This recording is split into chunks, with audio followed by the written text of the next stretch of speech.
Right now, somewhere in the world, someone is having a bad day at work. Maybe their boss is difficult. Maybe the commute was horrible. Maybe someone ate their lunch from the fridge.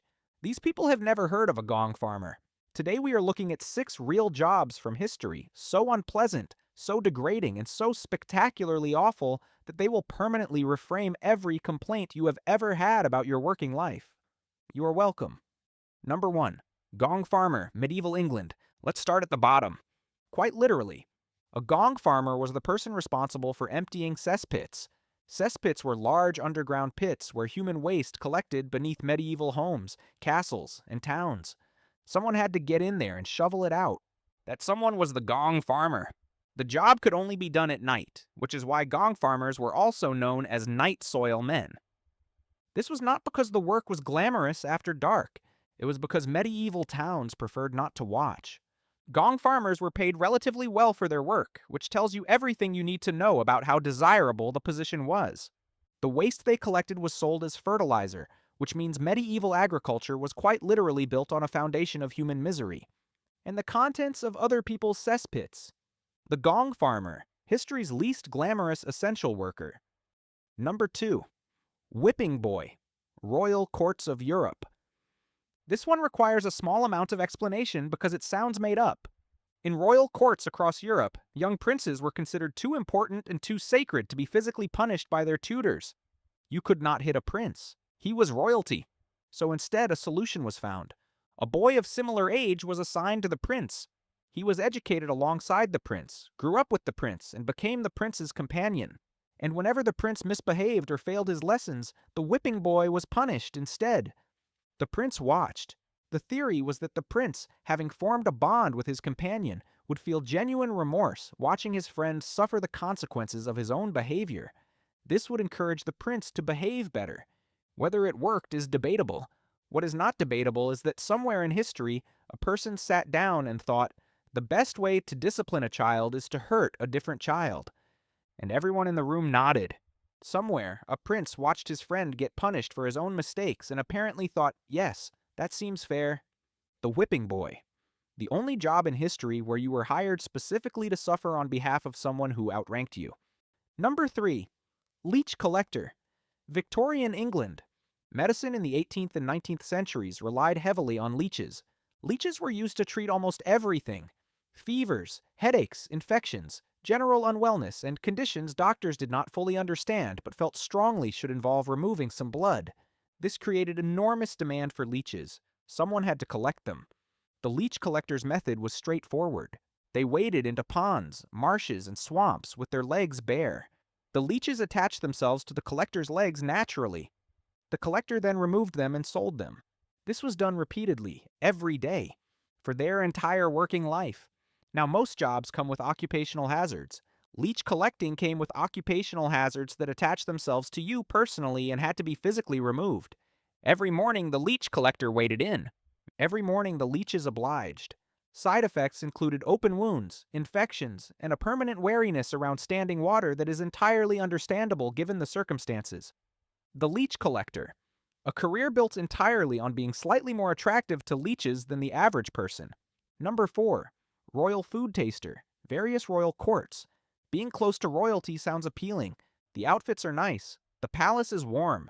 The food is presumably excellent. The royal food taster got to experience all of this, with one small caveat. Wanted, loyal, discreet, not too precious about personal survival. Their job was to eat everything before the king or queen ate it. Every meal, every dish, every drink, just in case it was poisoned. The food taster would sit there, consume a portion of whatever was being served, and then wait. If something happened, the royals did not eat, and the food taster had a significantly worse afternoon than they had planned. The role required someone who was simultaneously trusted enough to handle the royal food and expendable enough that losing them was an acceptable risk, which is a very specific combination of qualities. The royal food taster, the only job where the main qualification is being willing to eat first, and the performance review depends entirely on whether you survive until the next meal. Number 5. Fuller. Medieval England. Cloth production in medieval times involved a process called fulling. Fulling cleaned and thickened newly woven wool fabric, making it stronger and more durable. It was also deeply unpleasant. The fabric was soaked in a large vat. Urine was used because the ammonia in it helped clean and soften the wool. Medieval chemistry was effective, if not particularly appealing. The fuller's job was to stand in this vat and tread on the fabric. For hours, every day. Towns would collect urine specifically for this purpose. Pots were left outside homes for people to fill, which means at some point in medieval England, contributing to the local urine supply was considered a civic duty. The fuller stood in a vat of strangers' urine and stomped on wool until it was clean, and then presumably went home and tried not to think about it too much. The fuller. Proof that the phrase, "it's a living," has always covered a very wide range of situations. Number 6. Knocker-upper. Victorian England. We end on something almost charming. In the 19th and early 20th centuries, before alarm clocks were affordable or widely available, factory workers needed to be woken up for their early shifts. The solution was the knocker-upper. A knocker-upper was paid to walk through the streets before dawn and wake people up. They used long poles, sticks, or pea shooters to tap on upstairs windows until the occupants stirred. They would not leave until they were sure the person was awake. This was a genuine profession, taken seriously with regular clients and established roots. There are two things about the knocker-upper that require acknowledgement. Somebody had to wake the knocker-upper up. This was sometimes another knocker-upper, which raises philosophical questions nobody at the time seemed particularly concerned about. Second, the knocker-upper stood in the street making noise outside people's windows before dawn, which means there were people nearby who were not their clients, who were trying to sleep, and who were being woken up anyway. Whether anyone complained is not recorded, but it seems likely, the knocker-upper. The Victorian solution to a problem that a cheap clock would eventually solve, delivered daily at 5 in the morning whether you wanted it or not. 6 jobs from history that make absolutely anything you have ever been asked to do at work feel completely reasonable by comparison.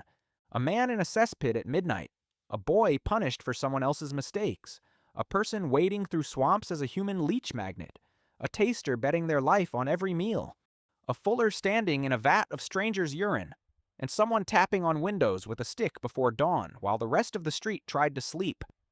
History is full of people who did extraordinary things. Some of them did those things in cesspits, and we should probably appreciate that more than we do.